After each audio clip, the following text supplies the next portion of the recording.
In their thousands, Australians have shown solidarity with victims of war and persecution. The first of 12,000 Syrians should be here by Christmas.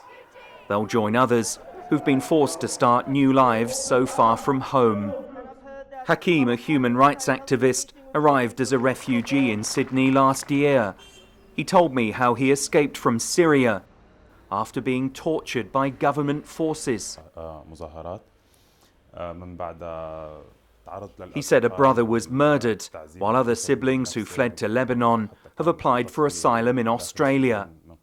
He's disappointed that Canberra will consider only persecuted minorities from the Syrian conflict and believes that those from the Muslim majority should also be included.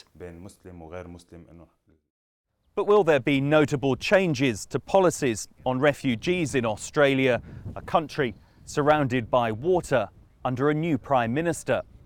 Malcolm Turnbull has praised his predecessor's hardline efforts to stop asylum seekers breaching the nation's maritime borders, a stance that proved to be so popular at the last election.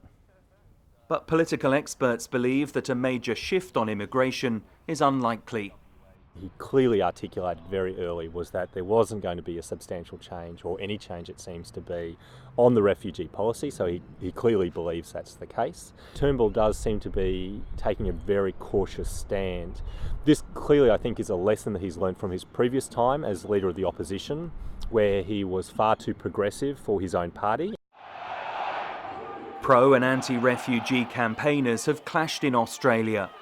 In certain quarters, there's a vehement opposition to Middle Eastern asylum seekers.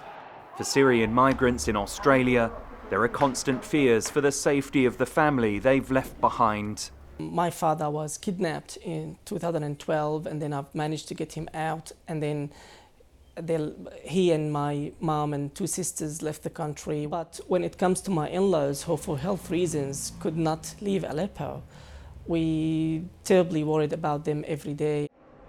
Campaigners argue that this wealthy multicultural country should be doing much more to help ease Europe's refugee crisis. But immigration remains one of Australia's most divisive issues. Phil Mercer, BBC News, Sydney.